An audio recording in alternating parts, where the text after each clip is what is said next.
Comment sortir de la pauvreté? Les étapes clés pour réussir. Bonjour à toutes et à tous. Je vous souhaite la bienvenue dans cette nouvelle vidéo du journal du Stoïcien. Installez-vous confortablement et prenez des notes car aujourd'hui, nous abordons un thème qui touche les finances personnelles. Il s'agit de comment sortir de la pauvreté. En d'autres termes, comment cultiver et atteindre l'indépendance financière. Commençons sans plus tarder. Imaginez un instant. Vivre dans un monde où l'argent n'est plus un souci. Un monde où chaque matin ne commence pas avec la peur des factures impayées, où chaque nuit n'est plus hantée par l'angoisse de manquer. Ce monde n'est pas une utopie. Ce monde commence à l'intérieur de vous. La liberté financière, ce rêve lointain que tant de gens poursuivent, n'est pas seulement une question d'argent. C'est un état d'esprit, un état de paix. Et si je vous disais que la philosophie stoïcienne peut vous y conduire, seriez-vous prêt à écouter? Car aujourd'hui, cette vidéo n'est pas juste un contenu de plus. C'est un appel à la transformation, une invitation à changer en profondeur. La pauvreté ne commence pas dans le portefeuille, mais dans l'esprit. Avant même de parler d'argent, il faut comprendre une vérité simple, mais puissante. La pauvreté est d'abord mentale. Elle se cache dans vos peurs, dans cette voix intérieure qui vous dit que vous n'y arriverez jamais, dans ce réflexe de se comparer, dans l'habitude de fuir l'effort ou de s'accrocher à ce qui brille. Les stoïciens, comme Sénèque, Épictète, Marc Aurèle, ont compris une chose. La richesse véritable n'est pas ce que l'on possède, mais ce que l'on peut se permettre de ne pas désirer. Aujourd'hui, je vous propose 4 principes fondamentaux issus du stoïcisme pour sortir de la pauvreté, non seulement financière, mais aussi émotionnelle et psychologique. Les principes 1. Détachez-vous de l'illusion que l'argent fait le bonheur. La majorité d'entre nous grandit avec cette idée. Plus d'argent, plus de bonheur. Mais si c'était vrai, pourquoi tant de gens riches sombrent dans l'anxiété, l'isolement ou la dépression? Une étude menée sur des travailleurs de différents milieux a montré que ceux qui gagnaient plus ne se déclaraient pas forcément plus heureux. Au contraire, plus de pression, plus d'attente, plus de stress. Pourquoi? Parce qu'on croit que le bonheur est un produit qu'on peut acheter, alors qu'il est une expérience que l'on cultive. L'histoire du pêcheur et de l'homme d'affaires. Dans un petit village côtier vivait un pêcheur. Chaque matin, il partait en mer, pêchait juste assez pour nourrir sa famille, riait avec ses enfants, réparait ses filets au soleil. Sa vie était simple, mais il était heureux. Un jour, un homme d'affaires riche l'aborda. Pourquoi ne pas pêcher plus, vendre plus, gagner plus? Avec le temps, tu pourrais devenir riche. Le pêcheur demanda. Et après? L'homme répondit. Eh bien, tu pourrais te reposer, profiter de la vie, passer du temps avec ta famille. Le pêcheur sourit doucement. Mais c'est exactement ce que je fais déjà. Cette histoire est un miroir. Elle vous pousse à vous demander, courez-vous après quelque chose que vous avez peut-être déjà mais que vous ne voyez plus? Exercice introspectif. Fermez les yeux.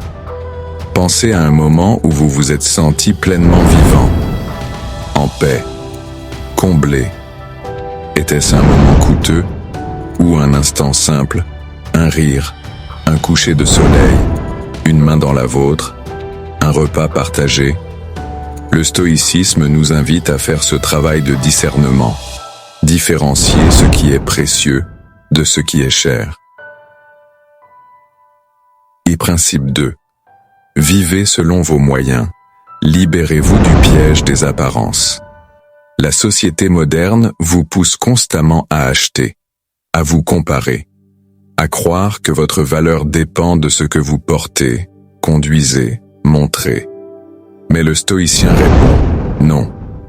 Ma valeur est intérieure. Elle ne s'achète pas. Elle ne se prouve pas. Elle se vit. Le mensonge du toujours plus. Les réseaux sociaux vous montrent des vies parfaites, mais ce sont souvent des vitrines vides. Derrière les sourires, il y a souvent de la dette, de la pression, du vide. Vivre au-dessus de ses moyens, c'est nourrir un mensonge. Et un jour, ce mensonge se retourne contre vous. Le stoïcisme vous enseigne. La vraie richesse, c'est de ne rien envier à personne. C'est de regarder ce que vous avez et de le voir enfin. Choisir consciemment. Cela ne veut pas dire se priver de tout. Cela veut dire choisir. Se demander, avant chaque dépense, est-ce que j'achète ça parce que ça m'apporte de la valeur ou parce que j'essaie de combler un vide intérieur? Vivre selon ses moyens, c'est refuser de laisser l'extérieur dicter l'intérieur. Principe 3. Ne négligez jamais votre développement personnel. La pauvreté la plus cruelle n'est pas financière. C'est celle d'un esprit qui ne croit plus en sa propre croissance. Les stoïciens vous disent « Chaque jour est une occasion de grandir, pas pour devenir quelqu'un d'autre, mais pour vous rapprocher de qui vous êtes profondément. » La patience stoïcienne, Marc Aurèle écrivait « Soyez indulgents avec les autres, stricts avec vous-même. » Le développement personnel n'est pas une course, c'est une pratique, comme la respiration, comme la prière, comme l'amour. Chaque jour, vous avez le choix, répéter les mêmes erreurs, ou progresser d'un pas, un seul pas. Et ce pas suffit. La maîtrise de soi, l'arme des sages. Épictète disait, ce qui dépend de nous, nos pensées, nos actions, nos jugements. Le reste est hors de notre contrôle. Maîtriser ses pensées, c'est ne pas laisser la colère décider à votre place. C'est ne pas laisser la peur faire vos choix. C'est ne pas répondre à l'insulte par l'insulte.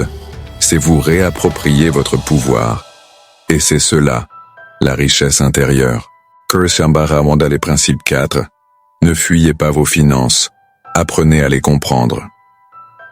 Le stoïcisme n'est pas une fuite du monde matériel. C'est un art de vivre dans ce monde avec lucidité. Comprendre l'argent, c'est vous libérer de lui. Trop de gens vivent dans l'ignorance financière. Ils évitent les chiffres. Ils ferment les yeux sur les dettes.